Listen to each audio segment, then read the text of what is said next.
निंदा पर ध्यान न दे।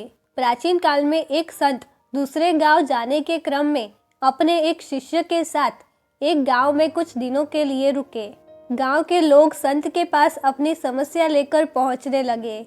संत बहुत विद्वान थे। वे अपनी बुद्धि से सभी परेशानियों को दूर करने का रास्ता बता देते थे। कुछ ही दिनों में संत की प्रसिद्धि पूरे क्षेत्र में फैल गई। संत रोज प्रवचन भी देते थे। उनके उपदेश सुनने के लिए गांव में दूर दूर से लोग आने लगे। संत की बढ़ती प्रसिद्धि को देखकर गांव के एक पुजारी को जलन होने लगी। वह सोचने लगा कि इस तरह तो उसके भक्त भी संत के पास पहुंचने लगेंगे। पुजारी जलन की वजह से संत को शत्रु मानने लगा। पुजारी ने संत की छवि खराब करना शुरू कर दिया।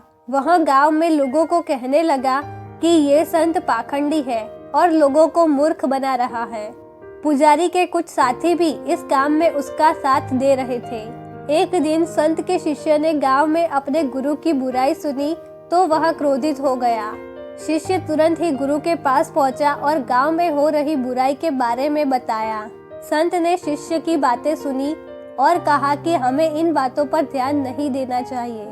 अगर हम उस पंडित से वाद विवाद करेंगे तो भी ये बातें चलती रहेगी। जिस तरह हाथी पर कुत्ते भौंकते हैं लेकिन हाथी अपनी मस्त चाल में चलते रहता है, ठीक उसी तरह हमें भी अपनी ऐसी बुराइयों पर ध्यान नहीं देना चाहिए और अपने काम में मन लगाना चाहिए।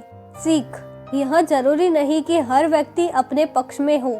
समाज में कुछ लोग हमारे पक्ष में होते हैं तो कुछ विपक्ष में भी होते हैं। हमसे मतभेद रखने वाले लोग दूसरों के सामने हमारी बुराइयां करते हैं और वे हमारी परेशानियों को बढ़ाते रहते हैं। ऐसी स्थिति में हमें निंदाओं से विचलित हुए बिना अपना काम करते रहना चाहिए।